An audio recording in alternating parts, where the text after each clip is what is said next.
They say it has to become messy before it gets cleaner and better. So here I am near my climber rose.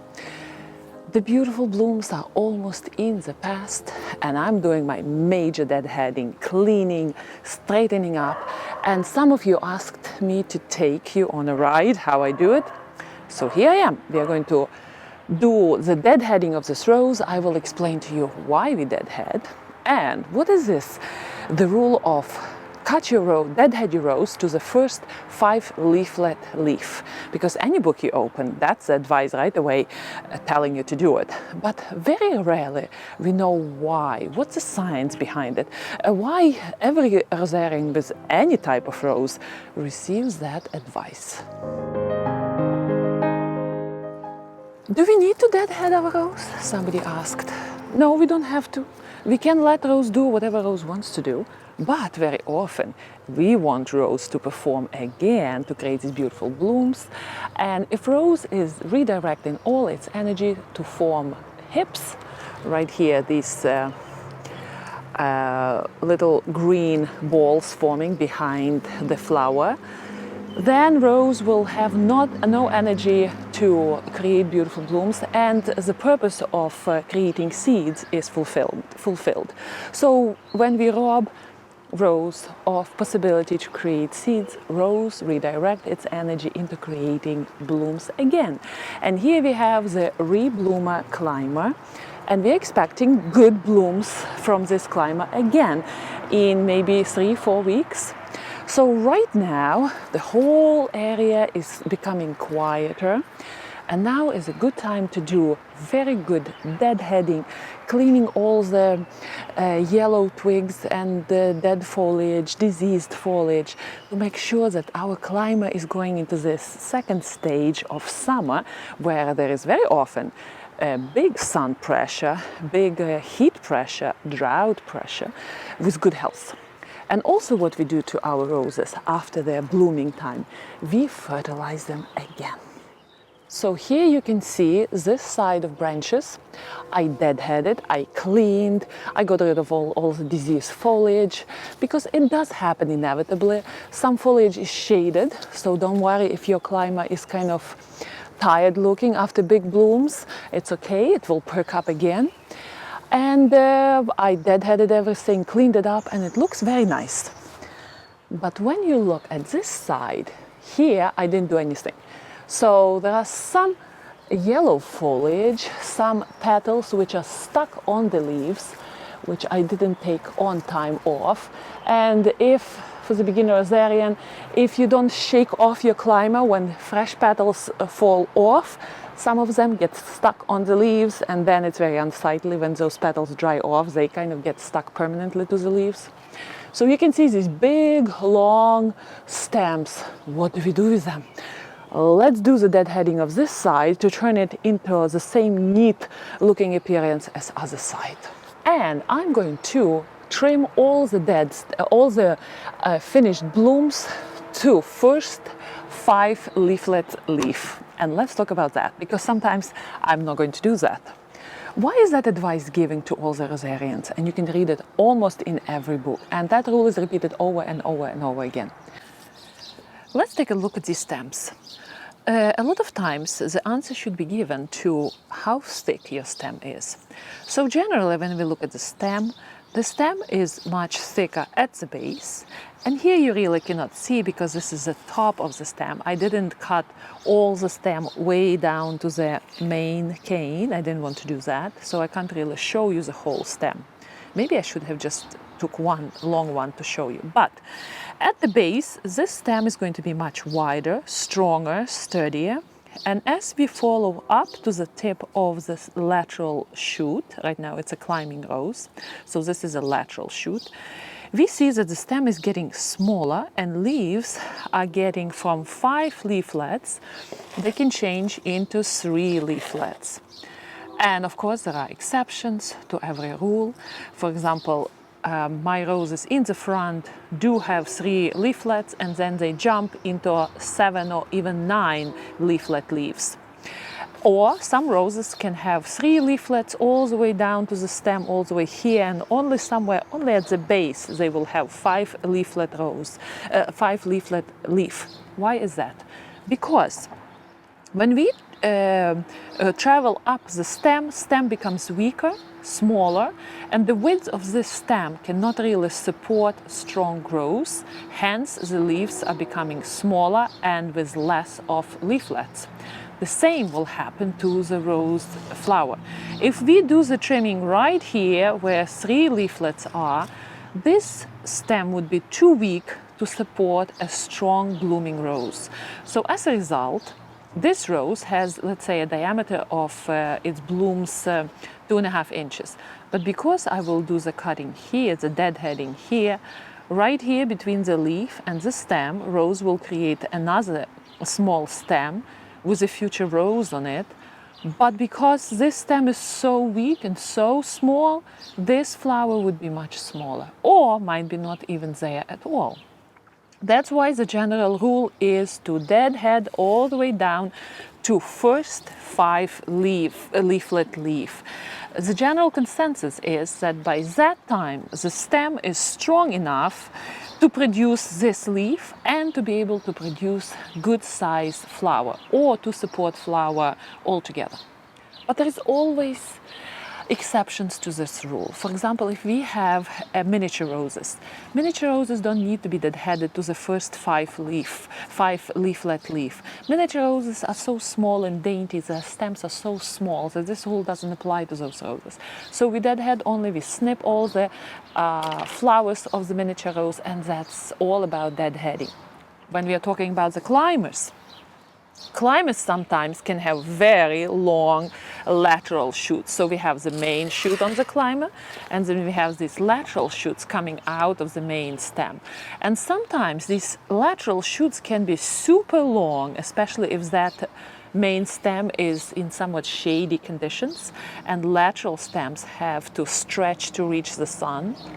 So I'm not going to cut my lateral shoots after the finish of blossoming to the first 5 leaflet leaf. I'm going to cut it much deeper. As with this stem, this is what happened here. I didn't cut here. I went all the way down, and I left what is left on the main stem here were 2 sets of leaves, because I don't want my laterals to be too long. And as a result, my lateral stem would be strong here at this point where I trimmed it, I deadheaded it, where the stem would be able to create another shoot and a flower eventually. So by deadheading this rose, I'm telling the rose, you go ahead and create another bloom. So this is the science behind deadheading to first 5 leaflet leaf. It's just, the easy answer to give to everyone, and it's almost like a bulletproof answer where everybody can do it safely, despite the variety of roses and the variety of ways a rosarian can deadhead. But there are a lot of different things going on behind that answer, and I thought it would be interesting for you to know that. It's all about the thickness of the stem ultimately, how much of flower it can support. At the point of first leaf with 5 leaflets, the rose stem is able to support the flower. So now let's go back to trimming of my rose. So just to summarize the information about the climbing roses have 2 different stems. Main stems, which we keep, and lateral stems, which we try to shorten and keep them at bay. Otherwise, the climber will get out of control. So here in my case, because this is side lateral stem, I'm going to trim it way past down 5 leaflet leaves. I will probably trim it somewhere here, because I want it to be nice and short, since this is a lateral stem.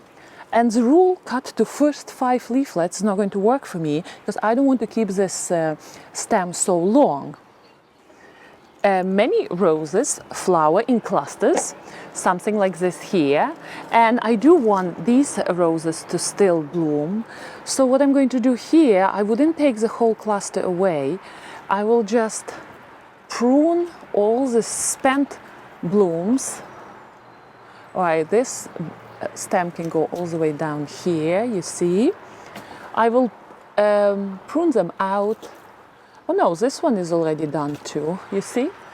And when my flowers will finish blooming here, I will go all the way down to probably here, and I will trim it because I don't want the stick to be so high getting out of my main cane, which is going here.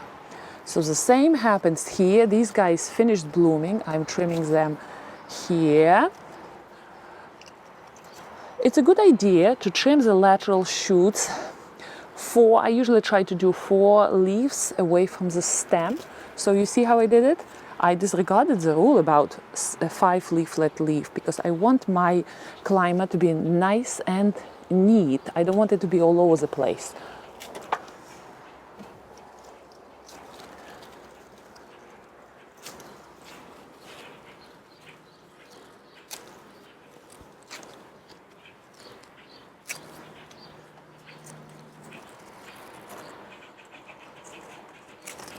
Also, when you are here on the ladder, it is a good idea to go ahead and clean all the congested foliage here, because sometimes rose creates too many interior shoots and it gets all shady inside the canopy of the climber, and there is dieback, which happened to me here.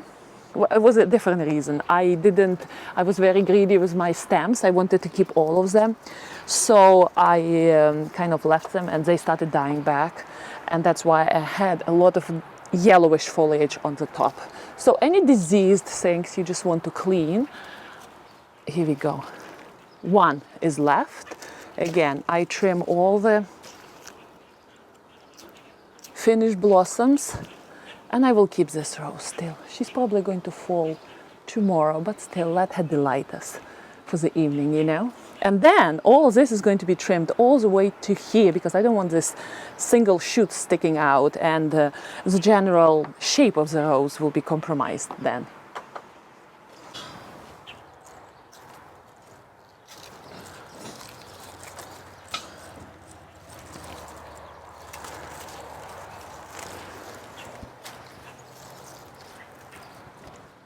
Anything going down, if you have a stem like this, is not going to produce any flowers. So here I couldn't really extending it through the window here, so I moved it down. So this part of the stem is kind of serving as a foliage, which is fine with me.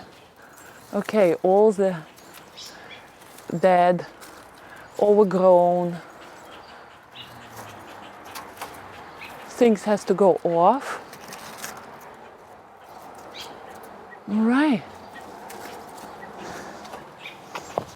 So this is how your climber should look approximately after the deadheading. And it looks a little bit bare, you know. It's a new stem, which is okay, no worries. It will fill up nicely. And now what happens, which disturbs a lot of rosarians, after this nice deadheading and the finish of first flush of blooms, and especially when we fertilize our rose very well, the big crazy growth begins. And a lot of rosarians are perplexed by it, scared of it, because suddenly out of nowhere the shoot will come up and start growing like this, 3 meters long. And rosarians are thinking, oh my gosh, what do I do with this? And somebody even asked me, if they cut the stem, the main stem, will rose die back?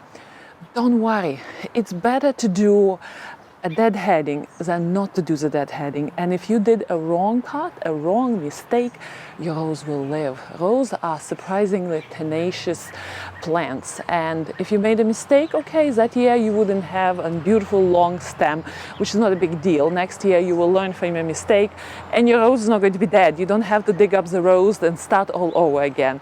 Let's say if you thought that climber can be trimmed into a lollipop shape, it's okay, it's a mistake. Not a biggie. Next year you will learn that you can't trim those long stems and your rose will create new shoots coming out from the base. Since your rose will realize, oh my gosh, I don't have long stems to feed, let me create basil shoots. And let's talk about basil shoots. I read somewhere that some gardeners advise to trim those basil shoots off. No, no, no, no, no. This is such a almost crime against the life of the rose. And what are basil shoots? All this new foliage coming from the base of the plant. So those nice, juicy, thick shoots are very valuable. There's the future of the plant. There's a new stems with which you will replace the old dying main stems.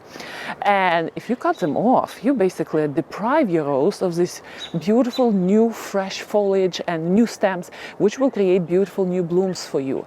Remember, old stems, especially on climbers, usually decline in health and vigor and bloom potentialities for your rose. And we want our roses to have beautiful blooms, right? So we don't touch those new shoots coming from the base. And this is usually the time when rose will start producing those new shoots in abundance. That is the main reason why we fertilize our roses after their second flush of blooms. The first reason is to help them to push the second flush of blooms, and also to help that rose to create those basil shoots. So what I'm going to get busy today, I will clean all of this, finish several of these still finished blooms, clean it up here. I think I have to take one stem all the way down because it's dead, and fertilize my roses. And in 2 days we're going to have heavy rain days, like 4 days of rain and thunderstorms. That would be a great time to prepare rose with the fertilizer. And of course, I use slow release organic fertilizer, so it's not going to be available for the rose in 2 weeks. It will be available for the rose just in 2 weeks. But still, it's good to put that with rain, make it wet, let it start decomposing in the soil, and eventually a rose will get a good feeding. Let me show you my Lady of Shalott here. Oh, where are these beautiful blooms, right? Only several remains here, so I did the same. And look, she's already starting her crazy growth. So I'm going to trim these long stems all the way down here and let Lady of Shalott finish her blooms. Well, soon all the beautiful blossoms in the garden from the roses will be the memory of the past, and we will be getting into the middle of summer. But still, there would be plenty of beautiful other flowers to enjoy. And then, maybe in the middle of July, our roses will start surprising us again with blooms here and there. So have a lovely day. Hopefully this video was helpful. Please do subscribe, and happy gardening.